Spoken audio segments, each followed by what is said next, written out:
বিকাশ নূরের বাবা ছিল কয়েলদার, শ্যালক ছিল পাঙ্গাস মাছ বিক্রেতা, দুলাভাই ছিল চাওয়ালা। সবাই এখন কোটিপতি। হাসি আর পাদ যদি একসাথে চলে আসে তাহলে বুঝবেন আপনার শরীরটা স্ক্রিনশট মারছে। বলতেছি বিকাশ নূরের কথা।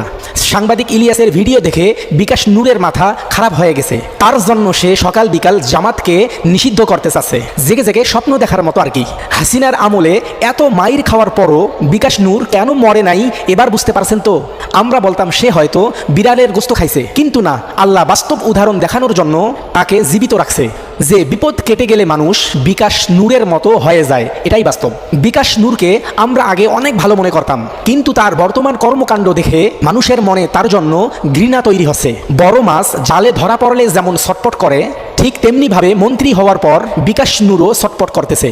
আচ্ছা, একটা কথা বুঝতেছি না, বিকাশ নূরের এপিসোড বের করলো সাংবাদিক ইলিয়াস, কিন্তু বিকাশ নূর জামাত শিবিরের উপর খেপলো কেন?